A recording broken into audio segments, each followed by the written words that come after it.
At this age, people think you've seen everything life has to offer, that nothing can still surprise you or hurt you.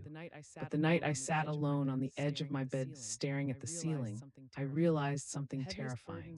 The heaviest burdens aren't the ones people see, they're the secrets you carry quietly for years. I had lived a full life filled with friends, laughter, and memories, and yet I was hiding something that could destroy everything I loved. I never imagined the people closest to me would be touched by a truth I buried so deeply. And I certainly never imagined that one quiet conversation, one simple question, would begin the countdown to everything changing.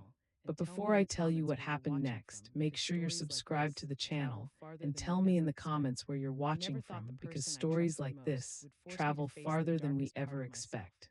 I never thought the person I trusted most would force me to face the darkest part of myself, but life has a cruel way of revealing that sometimes we know the people we love far less than we believe. I never thought I would feel this alone, sitting on the edge of my bed, staring at the ceiling. I realized something I hadn't admitted even to myself. I had carried a secret for years, a secret that wasn't just mine. It was heavy, sticky, and it had a way of suffocating me without anyone noticing.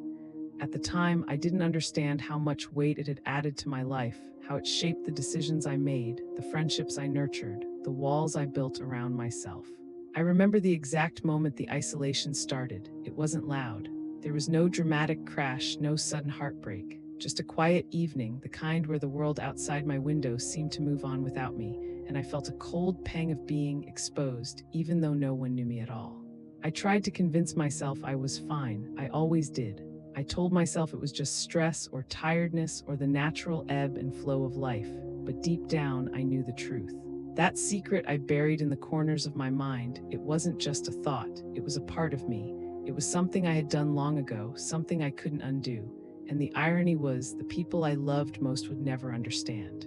Maybe they would judge, maybe they would leave, maybe they would hate me. I buried it because survival demanded it, because the alternative was worse, losing everything that mattered to me. Yet the more I buried it, the more it whispered in the quiet moments. Some nights I would lie awake and replay the past like a cracked film reel. I could see the faces of the people involved, their trust, their laughter, their casual faith in me, and I had betrayed it. Betrayal, that word tastes bitter in the mouth even when it's your own. I had friends, yes, good friends.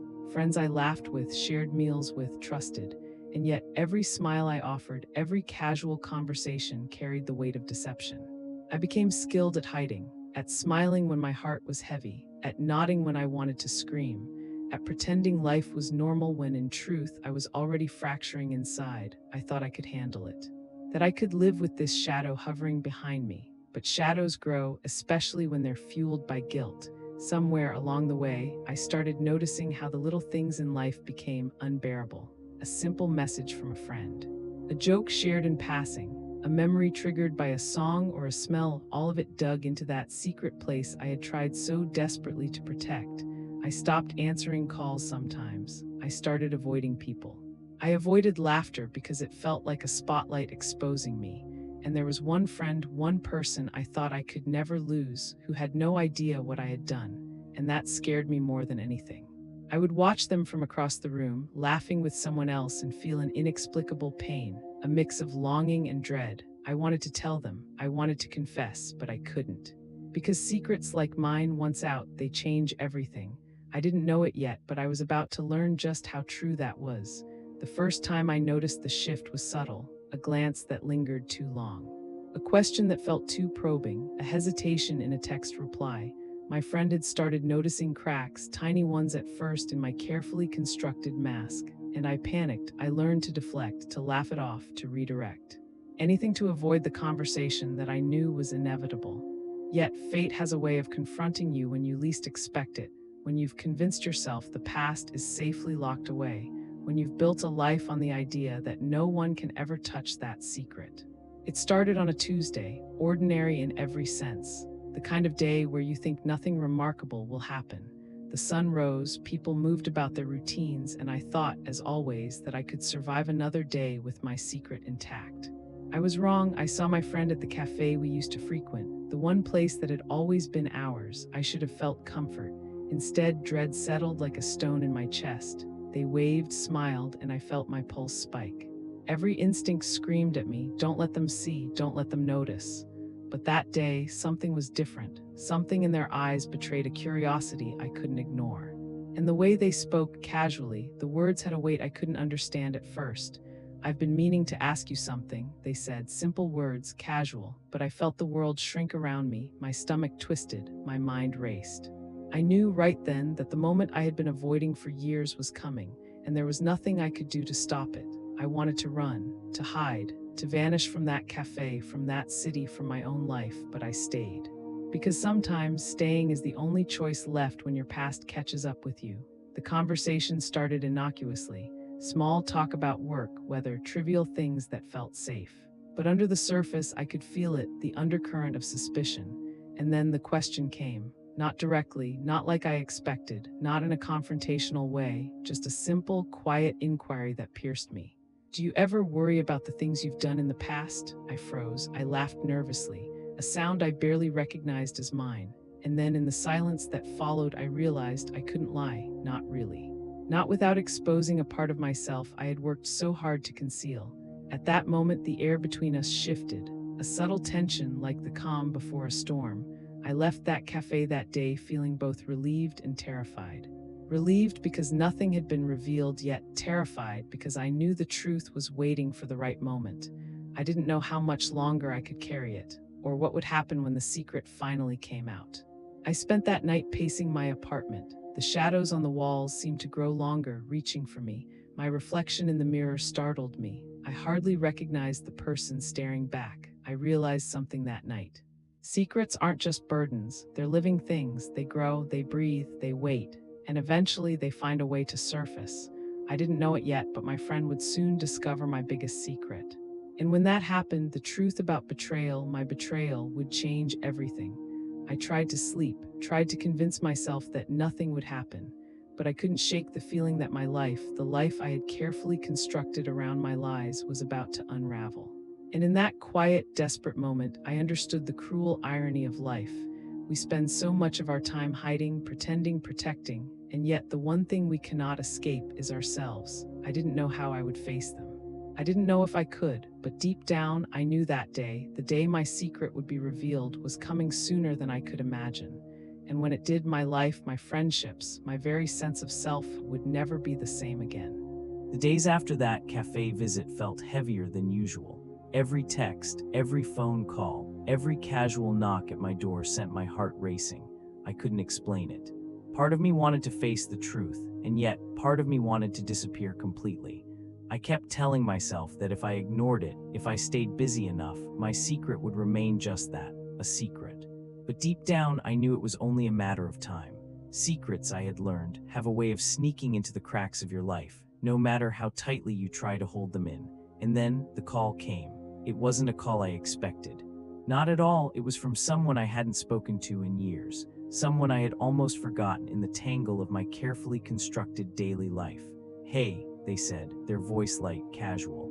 "I'm in town for a few days. Thought I'd see you." I froze. I hadn't seen them in over a decade, not since everything had happened. And yet, hearing that familiar voice made something inside me shift. A strange mix of anticipation and dread, like standing at the edge of water that's too deep to see the bottom of. I said yes, of course. I had to. I didn't want to, but I had to. When I saw them that evening, sitting across from me at that little cafe we once used to frequent, I realized something immediately. They hadn't changed much. Same eyes, same crooked smile, same easy laugh that used to light up any room. But I had changed, or maybe the secret had changed me. We talked about surface things at first, work, the city, mutual friends, but there was an undercurrent, a subtle probing in their questions that made me tighten up. I laughed at jokes I barely heard. I nodded at stories I barely followed. And then it happened. A pause, a look that lingered just a second too long, and a single question. "You never told me about that thing years ago. The one that changed everything for us." "Why?" I felt my chest tighten. My mind raced. I tried to smile, to brush it off as something I didn't understand. But their gaze, steady, patient, unrelenting, it pierced right through me. I wanted to speak, I wanted to confess. And yet I couldn't, not yet, not when the risk was still too high. So I said nothing. For a long time we sat in silence. The hum of the cafe around us, the clink of cups, the occasional laugh of strangers, all of it felt distant, irrelevant. My mind was trapped in that one question, circling endlessly, looking for an escape. And then a memory hit me, one I had buried so deep I thought it was gone. I remembered the exact moment when everything started to fall apart. The decision I made, the choices I had taken to protect myself, to survive. At the time, it had felt necessary. At the time, it had felt justified. But now, under the weight of my friends' eyes, it felt monstrous. I wanted to explain. To give them the context, the reasoning, the part of the story no one else knew. But even as the words formed in my head, I realized they were inadequate. They never could be enough. And that realization hit harder than anything I had felt in years. Because secrets, real ones, have consequences. And the longer you hide them, the higher the cost when they finally surface. We left the cafe that night, walking through streets I had known my whole life, but nothing felt familiar. The buildings, the lights, even the sounds, all of it seemed filtered through a new lens, one that made every step I took feel uncertain. They didn't push, they didn't ask for details, but the questions lingered in their silence, and in my mind I could hear every unspoken word. And then something unexpected happened. They reached for my hand, not in a confrontational way. Not an accusation, but in a gesture that I didn't understand at first. Comfort, connection, or perhaps a test. I pulled back instinctively, and in that moment I realized the truth. My secret wasn't just about what I had done. It wasn't just about my past mistakes. It was about trust, about the fragile, delicate thread that holds people together, and how easily it can unravel. The days after that encounter were restless. My friends' words, their glance, their patience, they haunted me. Every conversation I had with others seemed shallow. Every laugh felt forced. Every night I lay awake, thinking about what would happen if the truth came out. And then something even more unexpected happened. I received a message from my friend, a single line, "Meet me tomorrow, there's something you need to see." I stared at it for minutes. My heart pounded, my mind raced. My palms were sweaty, and yet buried under the fear, there was curiosity. What could they possibly want to show me? At the time, I didn't realize what this would cost me, or how much it would change the way I saw everything I thought I knew about friendship, loyalty, and myself. I spent the rest of that night pacing my apartment. Every scenario played out in my mind, every possible outcome, every confrontation, every revelation, every moment where my secret would no longer be mine alone. And then I realized something I hadn't considered until that moment. My friend might already know more than I imagined. There was a certainty in the message that unsettled me, a calmness that didn't belong to someone naive or uninformed. A knowing, and suddenly the weight of my secret felt heavier than ever. Because if they already knew, then everything I had done to protect myself, every lie, every avoidance, every careful smile, it had been for nothing. And yet I couldn't turn back. I couldn't unsee the truth that was coming. I couldn't escape the moment that was already set into motion. So I waited. I waited for the next day, each hour stretching longer than the last. Each minute filled with dread and anticipation. Each second a reminder that the life I had carefully constructed around my hidden past was about to be shaken to its core. And I didn't know if I would survive the aftermath, or if the friendship I had clung to for years would survive at all. But deep down, I knew one thing with terrifying clarity. Tomorrow, everything would change. And when it did, there would be no going back. The next day, I woke with a sense of foreboding I couldn't shake. Even the sunlight streaming through my window felt sharper somehow, more exposing. Each shadow on the walls seemed to echo my own unease. I kept replaying their message in my mind. There's something you need to see. What could it possibly be? My first thought was that it was nothing. A photo, a letter, something minor. But then another thought struck me, colder, sharper. What if it wasn't nothing? What if it was connected to the secret I had hidden for so long? I didn't know if I wanted to find out. I didn't know if I could. But curiosity and fear pulled me forward anyway.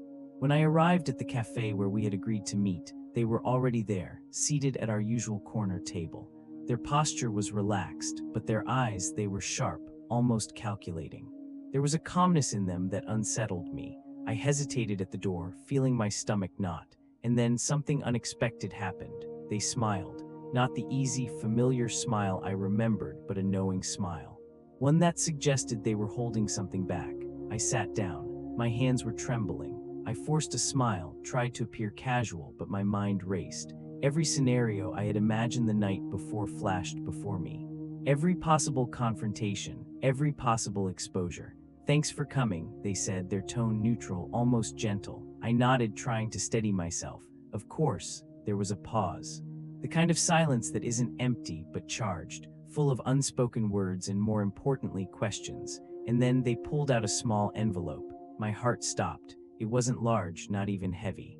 But the weight it carried, I could feel it instantly. Something inside me screamed, warned me, begged me to leave, to run, to undo the past if I could. But I couldn't. "Open it," they said simply. My hands shook as I took it. The paper was thin, ordinary, but the contents weren't. Inside was a folded photograph. I recognized it immediately. It was from years ago, the night everything had started to unravel. The night of my biggest mistake, my hidden action. My betrayal. I stared at it, unable to speak. Every memory, every regret, every guilt-ridden decision came flooding back with the force of a tidal wave. They watched me silently, patiently, as if giving me space to confront the truth. And I realized something in that moment. They already knew. Everything I had tried to hide, every effort to bury it, every careful avoidance, it had been for nothing. I wanted to apologize. I wanted to explain. But the words lodged in my throat. There was no simple way to justify what I had done. And then they spoke. "I found out," they said quietly. "I know what happened." The words hit me like a punch to the gut. I had imagined this moment countless times, rehearsed my defense 100 different ways, but hearing it, it was nothing I expected. Why didn't you say anything?" I managed to whisper. They shrugged lightly, but there was a sadness in their eyes. "Because I wanted to see you. I wanted to see if you would tell me. I wanted to see if you could face it yourself." I felt tears prick the corners of my eyes. Not just fear or shame, but relief. Relief that the burden I had carried alone for so long was finally out in the open. But relief was fleeting, because with the secret revealed came a reckoning I wasn't prepared for. They didn't yell. They didn't accuse, but there was a quiet intensity in their gaze that made me feel exposed in a way I never had before. And then something else happened. Something that made my stomach twist in ways I couldn't explain. They reached across the table, placing a hand gently over mine. "I need to understand," they said. "Not just what happened, but why." And in that moment, I realized the truth. The path ahead wouldn't be easy. There would be questions. There would be judgment. There would be moments where the betrayal I carried would feel like a living thing, gnawing at the edges of my relationships. But there was also a choice to face it, to confront it, to finally stop running from the part of my life I had hidden for so long. And for the first time in years, I felt a flicker of something I hadn't allowed myself to feel in a long time: hope. Because perhaps, just perhaps, this encounter, this unexpected turning point, wasn't just about exposure or shame. Perhaps it was about the possibility of redemption. And as I sat there, staring into their eyes, I realized the journey I was about to take would test everything I thought I knew about friendship, trust, and who I was beneath the weight of my secret. At the time, I didn't know what would happen next. I didn't know if we would survive the truth, if the bond we had could endure. But I knew one thing with absolute certainty. My life, my story, was about to change forever. After that day at the cafe, something inside me shifted. The secret I had carried for so long no longer had the power to gnaw silently at my life. It was out in the open. And yet, the relief I expected didn't come immediately.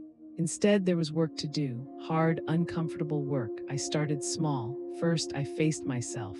I sat in my apartment for hours, thinking through every choice I had made. Every lie I had told, every moment I had tried to protect myself at the expense of others, every betrayal I had hidden.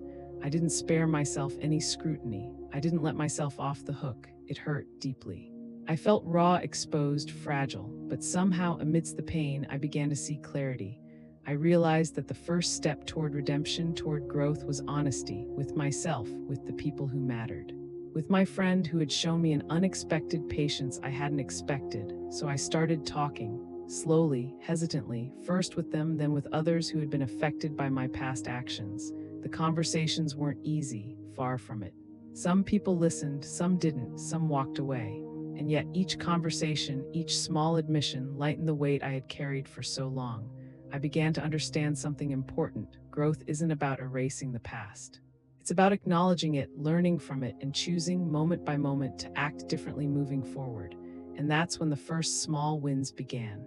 A neighbor, someone I had avoided for months because I feared judgment, reached out to me after I admitted a past mistake that had affected them. They didn't yell, they didn't accuse, they just listened and forgave. It was a tiny victory, almost imperceptible, but it felt monumental. For the first time in years, I felt like I could breathe without carrying a secret like a heavy stone in my chest. And then something even more unexpected happened. I started to see the impact of my honesty beyond myself. People around me, friends, colleagues, even acquaintances, began to respond differently. There was a subtle shift in the way I moved through the world, a lightness I hadn't felt in years. It wasn't immediate, it wasn't dramatic, but it was there, like sunlight breaking through clouds after a long winter. I began volunteering at a local community center, helping people navigate situations that mirrored parts of my own story. Sharing my experiences carefully, thoughtfully, I realized I wasn't just helping others. I was healing myself in the process. At first, it was terrifying. Every time I spoke about my past, I felt exposed. Every word reminded me of the mistakes I had made. But the more I shared, the more I realized the power in vulnerability. The community responded with quiet respect, listening, engaging, sometimes sharing their own stories. And slowly, I started to see that my past, painful as it was, could be a bridge, not a wall. I began writing again, something I hadn't done in years. Journaling became a ritual. Each entry a small release of the guilt and fear I had carried. Each reflection a chance to understand who I had been and who I wanted to become. I remember one evening, sitting on my balcony with a notebook on my lap, thinking about the ripple effect of my honesty. A stranger had told me my story had inspired them to confront a difficult situation in their own life. That simple act, sharing my truth, felt like a balm to the wounds I had carried in secret for so long. And yet, growth is never linear. I faced moments of doubt, moments when the fear of judgment returned with a vengeance. Old habits resurfaced, the instinct to hide, to deflect, to pretend. Some days I felt like I was standing on a knife's edge, teetering between old patterns and the new path I was forging. But I kept moving forward, because I had tasted the freedom of truth and I couldn't go back. I also started to notice something profound about my friendship. The person who had confronted me, who had forced me to face my secret, our bond deepened in unexpected ways. Trust was being rebuilt slowly, carefully, with each honest conversation and shared reflection. It wasn't easy, and it wasn't perfect, but there was a quiet strength in knowing that even after betrayal, even after secrecy, human connections could endure when nurtured with honesty and patience. One day, while helping at the community center, a young person approached me. They looked uncertain, hesitant, carrying a burden I could recognize immediately. And for the first time, I realized how much my journey could mean to someone else. I listened, I shared carefully, and I saw the relief in their eyes, the recognition that they weren't alone, that mistakes, even serious ones, could be acknowledged, confronted, and learned from. It was a small moment, almost invisible in the flow of everyday life, but it reminded me that growth with purpose isn't about grand gestures. It's about the quiet, consistent steps we take to align our actions with our values, to repair the damage we've done, and to contribute something meaningful to the world around us. And as I walked home that evening, watching the sun dip below the horizon, I felt something I hadn't in years, a sense of direction. A sense that, despite the mistakes of my past, I could still shape the rest of my life with intention, honesty, and care. At the time, I didn't realize just how much this path of growth would challenge me, how many difficult choices it would demand, or how it would ultimately lead me to confront not just my past, but the deeper questions of who I really wanted to be. But I had taken the first steps, and sometimes that's all it takes to begin rewriting a story that once felt impossible to tell. Life began to feel fuller, not perfect, not easy, but fuller. After months of confronting my past, the weight of that secret didn't vanish entirely, but it became something I could manage.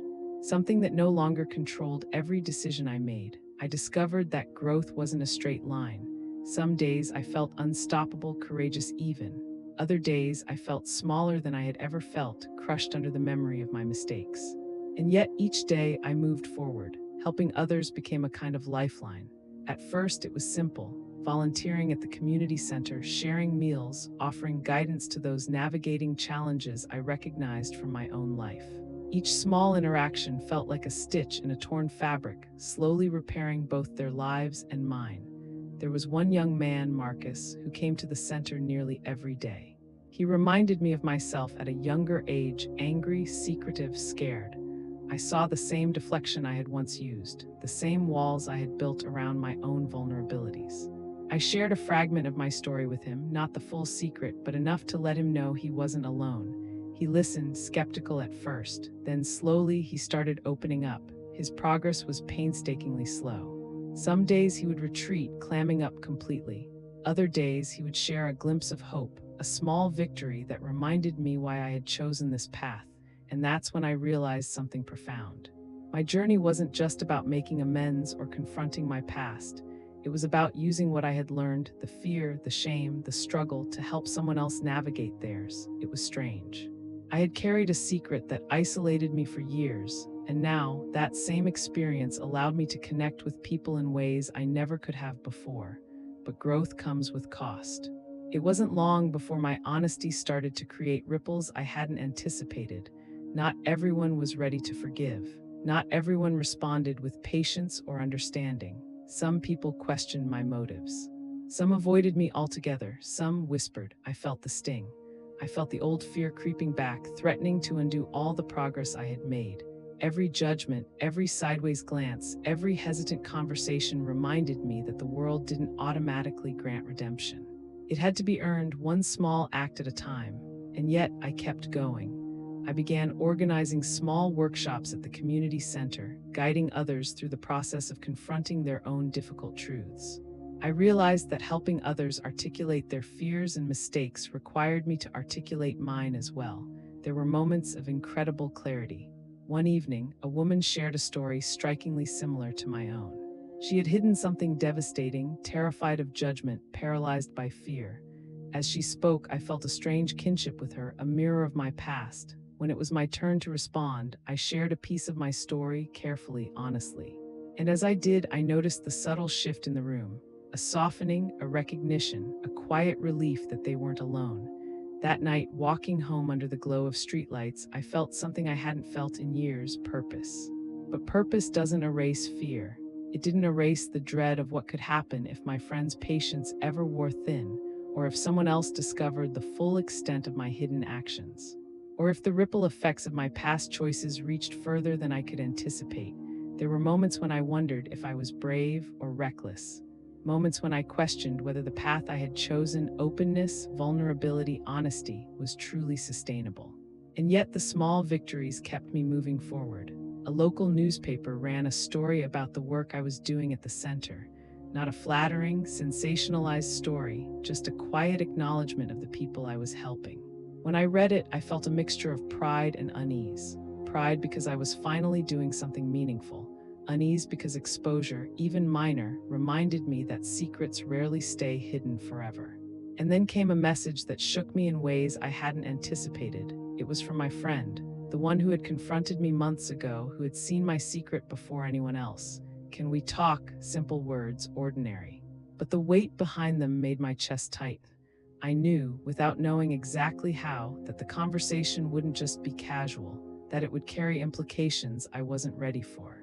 At the time, I didn't realize how much that single conversation would force me to examine the choices I had made since confronting my past, how it would challenge the small victories I had achieved, how it would make me question whether the growth I had worked so hard to achieve was real or merely fragile, like glass in a storm.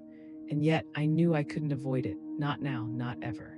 Because the secret I had buried for years had a way of shaping my life, whether I acknowledged it or not, and I had reached a point where I could no longer live in half-truths. The path forward was uncertain, the cost unknown. But something inside me, a quiet, persistent resolve, knew that confronting the next challenge was the only way to continue moving forward. Because growth, I had learned, isn't about comfort, it's about courage. And courage, I realized, was about to demand more from me than I had ever imagined. It started with small signs: a glance that lingered too long, a tone in someone's voice that didn't match their words, a hesitation that screamed louder than anything spoken. I realized slowly that growth had its limits. That no matter how honest I became, no matter how carefully I tried to rebuild trust, the consequences of my past were beginning to seep into the present. My friend's message that day, simple, understated, carried an intensity I couldn't ignore. Can we talk? I knew instinctively that this wasn't casual, that the conversation would demand more than words, more than explanations, more than apologies, and I wasn't ready, but I couldn't avoid it. The day we met, I felt the weight of every choice I had made pressing down on me, every secret I had kept, every betrayal I had committed, every lie that had once seemed necessary. They didn't confront me immediately. Instead, we walked together through a quiet park, leaves crunching underfoot, the wind stirring the branches above. The silence stretched, dense and heavy, and then the first words came. "I've been thinking," they said quietly, "about everything that happened, about what you hid and why." I felt my chest tighten. "I want to understand," they continued, "but I need honesty, no half-truths, no avoidance. Can you do that?" I swallowed hard. The truth is, honesty had been my ally for months, but this was different. This wasn't about small admissions or controlled confessions. This was about confronting the heart of the matter, the core of my hidden actions, and the person I had become because of them. "I'll try," I said, my voice barely above a whisper. They nodded slowly, their eyes steady, not accusatory, not judgmental, but unwavering, and that's when the ethical conflict began. Because telling the truth fully, openly meant exposing more than just myself. It meant revealing the ways others had been affected by my actions. People I loved, people I had tried to protect, people who had trusted me. If I told everything, I risked hurting them all over again. But if I didn't, I would be lying. And lying now, after all the honesty, all the work I had done, felt impossible. We walked further, deeper into the park, and I felt the weight of the secret pressing harder than ever. My mind raced. I thought about every person who might be affected, every relationship I might shatter, every consequence I hadn't anticipated. And then I realized the hardest truth of all. Sometimes doing the right thing comes at a cost you can't predict. We stopped at a bench overlooking a small pond. The water was still, reflecting the muted colors of the late afternoon sky. I looked at them and saw the trust, the patience, the expectation, and I knew I had a choice. I could continue protecting myself, preserving the illusion of control, and risk losing everything when the truth inevitably surfaced. Or I could finally be fully honest and accept whatever came next. I took a deep breath and began. I told them everything. Every decision I had made, every step I had taken to hide the truth, every fear that had governed my actions.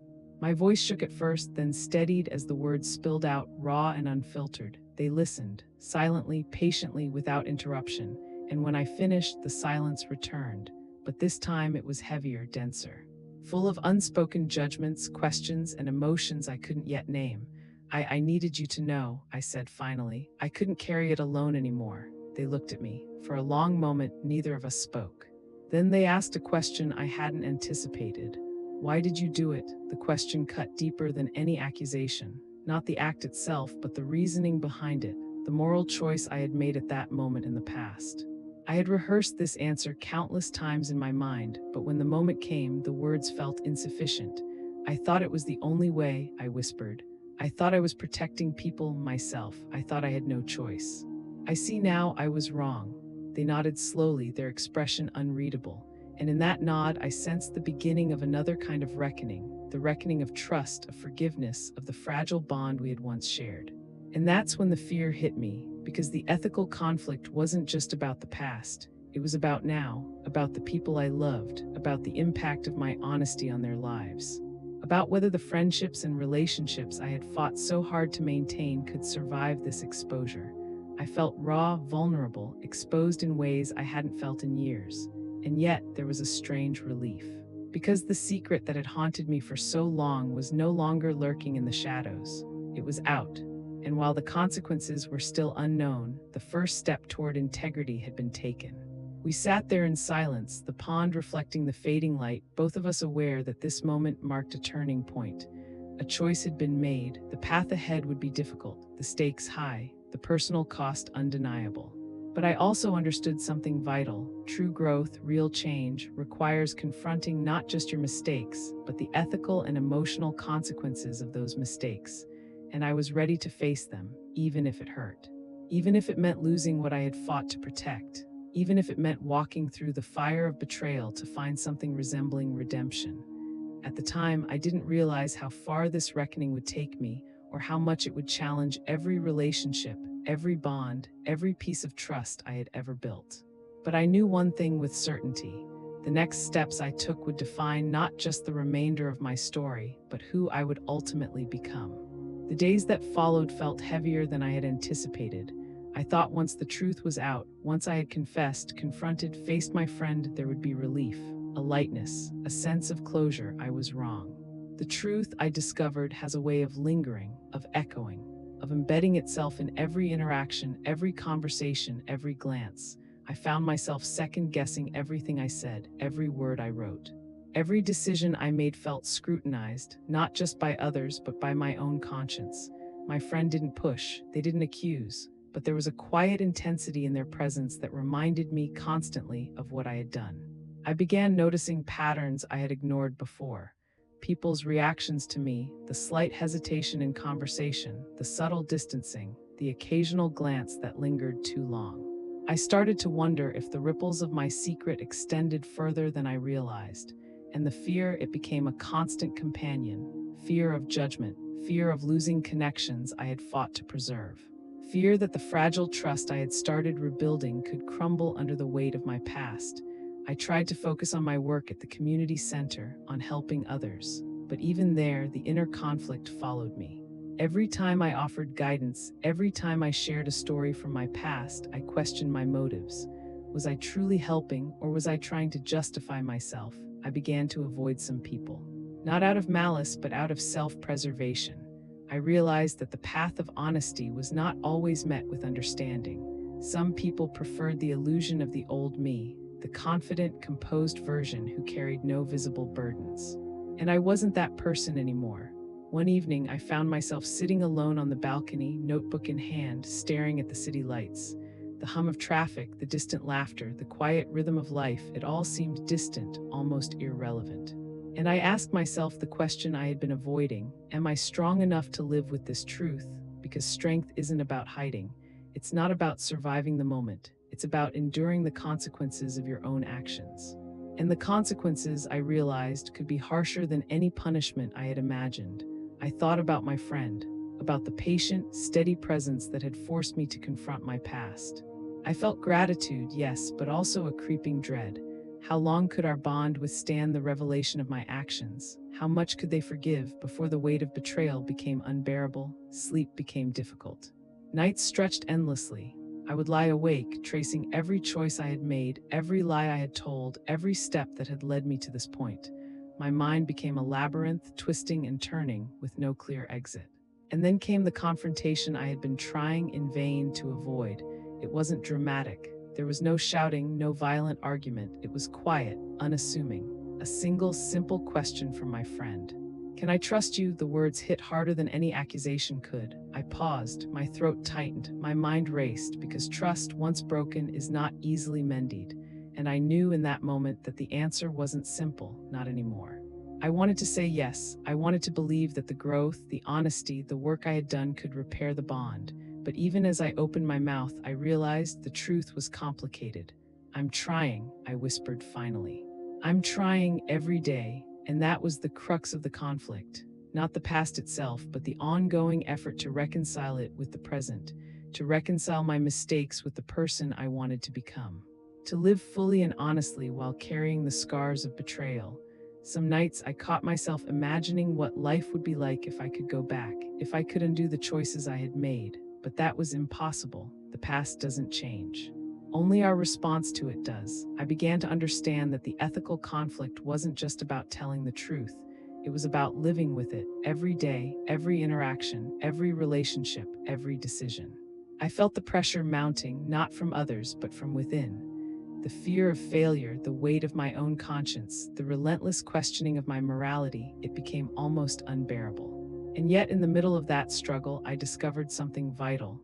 Resilience isn't the absence of fear, it's the courage to face it, to continue walking forward even when every step feels uncertain, even when the cost is high, even when the bonds you cherish are tested. I also realized that some connections might not survive. Some people might never forgive, some trust might never be restored, and that is part of the journey, the price of confronting your own truth. At the time, I didn't know how far this inner conflict would push me. I didn't know how many relationships it would strain, how many nights I would spend awake, or how deeply I would be forced to examine the person I had become. But I knew one thing: hiding was no longer an option. Running was no longer an option. The secret that had defined so much of my life was out, and now it demanded that I live with the consequences. And living with the consequences, I realized, was the true measure of courage. Time has a strange way of teaching lessons we don't realize we're learning. In the weeks that followed the peak of my inner turmoil, I began to notice subtle shifts, not in the world around me, but in myself. A patience I hadn't known I possessed, a quiet steadiness that came from facing the truth every day. I started to understand that acceptance isn't about forgetting. It isn't about pretending the past didn't happen. It isn't about forgiving myself fully or expecting others to forgive me immediately. Acceptance, I realized, is about looking at your life honestly and deciding how you want to move forward. I spent long hours reflecting, writing in my journal late at night, my apartment quiet except for the hum of the city outside. I would reread old entries, reliving moments of fear, shame, and regret. And then I would write again, not to escape, but to understand. It was humbling, sometimes even painful, but slowly it brought clarity. I began to see my past mistakes not as defining failures, but as part of a larger story, a story that included struggle, growth, and now, accountability. I began to understand that my secret, as heavy and destructive as it had been, had also forced me to confront parts of myself I might never have faced otherwise. I also noticed the effect on my friend, the one who had discovered my secret. Our conversations grew deeper, more honest. We began to talk about not just what had happened in the past, but about how it shaped us, how it changed the way we related to the world and to each other. It wasn't easy. Some topics were raw, some silences stretched painfully long, but beneath it all, there was a new foundation forming, fragile, yes, but real. I started making deliberate choices, small ones at first. Saying what I truly felt, offering help without expectation, listening without judgment, letting go of the impulse to protect myself at every turn, and slowly the world around me began to feel different. People started to respond, not with perfection, not with instant forgiveness, but with recognition. A recognition that I was trying, that I was accountable, that I was striving to live honestly. Even at the community center, my approach shifted. I no longer tried to be the perfect mentor or the flawless example. I allowed myself to be human, to share my struggles alongside my guidance. And the people I helped responded to that authenticity in ways I hadn't expected. There were moments, quiet and unassuming, that carried more weight than any grand gesture. A young woman telling me she felt braver because she saw me face my own mistakes. A man quietly thanking me for listening without judgment. A friend acknowledging with a small smile that trust could be rebuilt slowly but surely. And I realized something profound. Wisdom isn't about knowing the right answers. It's about understanding the consequences of your actions, learning from them, and making choices with integrity moving forward. I also began to see my own limits. Acceptance doesn't mean perfection. It doesn't mean I wouldn't falter or feel fear again. It means I can acknowledge those moments and keep moving forward anyway. One evening, I sat with my friend on a quiet bench in the park, the same park where so many difficult conversations had taken place. The pond reflected the fading light, calm and steady, a contrast to the storm that had raged inside me for months. We didn't need to speak much. Just sitting there, sharing the silence, I felt a sense of balance returning. A fragile peace, yes, but real. And I understood that this was part of the journey, the slow, deliberate work of rebuilding trust, of living with integrity, of finding a quiet dignity in the choices I made every day. At the time, I didn't realize how much more this path of acceptance would demand of me. How many times I would have to face my fears, confront my guilt, and continue choosing honesty over convenience. But I knew one thing. I was no longer running, I was no longer hiding. I was no longer defined by my secret alone, and that, I realized, was the beginning of true freedom. By the time the leaves began to turn, I felt a quiet transformation within myself. It wasn't dramatic. There were no sudden epiphanies or sweeping victories, just a subtle, persistent shift in the way I approached life, relationships, and even myself. I realized that living with integrity required ongoing effort. Each decision, each interaction, each choice to speak honestly or act ethically became a reflection of the person I wanted to be, beyond my mistakes, beyond my secret, beyond the shadow of betrayal that had once defined me. I began making deliberate decisions in all areas of my life, small things at first. I returned phone calls I might have avoided. I admitted when I didn't know something instead of pretending I did. I asked for help when I needed it instead of masking my fear or shame. And every time I did, I felt a subtle but profound shift, a quiet affirmation that I was moving closer to the life I wanted to live. I also began confronting relationships I had neglected, relationships strained by my past actions. Some people were receptive, others weren't. Some conversations were painful, awkward, even tearful. But each one was a step toward clarity, toward understanding, toward acceptance. My friend remained by my side, a steady presence through it all. We didn't need grand gestures or constant reassurance. Just a willingness to listen, to reflect, to confront the hard truths together. And I realized the full weight of what they had taught me. That trust, once broken, can be rebuilt, but only with patience, honesty, and courage. I also noticed a change in myself that surprised me. The fear that had once dominated my life, the fear of exposure, the fear of judgment, the fear of losing connections had begun to fade. Not completely, not overnight, but enough that I could make choices guided by principle rather than panic. I started to see the world differently. I noticed the quiet resilience of the people around me, the subtle courage in their struggles. The way small acts of honesty and kindness could ripple outward, touching lives in ways that were sometimes invisible but no less real. And I realized that my own journey, the path from secrecy and betrayal to honesty and accountability, was part of that ripple. There were moments that reminded me of how far I had come. One day, a colleague I had wronged years ago reached out. They didn't yell, they didn't accuse, they simply said, "I see the effort you're making. Thank you." I felt a rush of gratitude and humility, not pride, not triumph, but a quiet recognition that my choices, difficult as they had been, were making a difference. And yet, wisdom also required recognition of limits. I understood that not every bond could be repaired, not every wrong could be fully rectified, and that was okay, because wisdom isn't about perfection, it's about discernment. About knowing which battles to fight, which relationships to nurture, and which truths to accept, even when they bring discomfort or pain. I found myself reflecting on my own growth more deeply than ever before. The secret that had once defined me, the betrayal I had hidden, the fear that had haunted me, they were still part of my story, but they no longer controlled it. They were lessons, anchors of perspective, reminders of the person I had once been and the person I could choose to become. I began to write again, not as an escape, but as a deliberate act of reflection. Journaling became a way to confront lingering doubts, to articulate the lessons I had learned, and to reinforce the choices I wanted to carry forward. And in those quiet hours, I began to sense something I hadn't felt in years, a growing clarity. Clarity about myself, clarity about my values, clarity about the relationships I wanted to invest in and the life I wanted to lead. It wasn't a sudden revelation, it was cumulative, a series of decisions, reflections, and moments of honesty that together formed a foundation I could trust. At the time, I didn't realize how far this foundation would carry me. How much courage it would take to continue navigating the delicate balance between vulnerability and strength. How much patience it would require to rebuild trust and maintain integrity in a world that doesn't always reward honesty. But I did know one thing: I had chosen to live openly, to confront my past, to act ethically even when it was difficult. And that choice over and over again was becoming the defining element of my life. I realized too that the journey was ongoing. There would always be moments of doubt, fear, and reflection. There would always be reminders of my mistakes, and the shadow of betrayal would never fully disappear. But I was no longer afraid of it because I had faced it.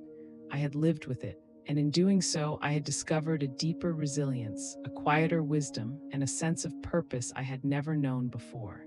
And for the first time in years, I felt a sense of quiet certainty. I could move forward, I could live fully, I could act with integrity, and the life I built from that point onward would be mine to shape. Years have passed since that moment when my secret was first discovered.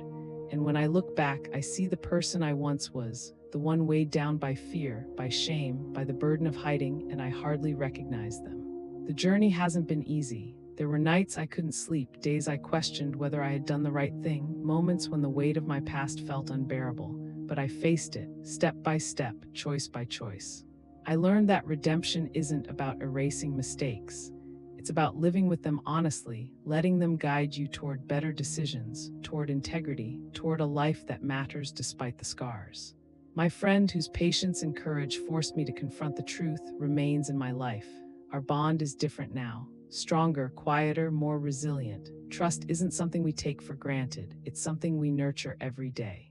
And I've come to understand that this, too, is a kind of quiet fulfillment, not the loud, dramatic triumphs of movies or novels, but a slow, steady sense of peace that comes from knowing you have faced your fears, lived with integrity, and done the hard work of becoming someone better. I still volunteer at the community center, still help others navigate the kinds of challenges I once faced alone. And every time I see someone gain courage from my story, I am reminded that even our mistakes can become lessons, not just for ourselves, but for those around us. Sometimes when I walk alone through the streets of the city, I catch myself smiling quietly at the small victories of life, the conversations, the connections, the moments when honesty prevails over fear. I realize now that the secret I once thought would destroy me didn't define the rest of my life. My choices afterward did, and in that realization there is peace. I've learned to embrace the quiet moments, the simple joys, the steady rhythms of everyday life. I've learned to let go of what I cannot change and to focus on the person I choose to be now. I am not perfect, I never will be, but I am whole in a way I never imagined I could be. The secret, the betrayal, the fear, they are still part of my story, but they no longer control it. They are chapters, not the book. And when I reflect on the journey, the fear, the struggle, the growth, the reconciliation, I see something extraordinary. I see resilience, I see courage, I see the quiet power of truth. Life, I've realized, is not about hiding from our past. It's about facing it, learning from it, and choosing every day to live authentically, with dignity and with meaning. And in that choice, in that steady, ongoing commitment to honesty and integrity, I have found something I once thought impossible: peace. A peace that is quiet, yes, but profound. And as I walk through life now, with the sunlight falling across my path, with friendships rebuilt, and with a heart unburdened by lies, I finally understand this. The past may shape us, but it does not define us. We define ourselves by the courage we summon, the choices we make, and the way we embrace both the beauty and the hardship of life. And in that truth, I have come home.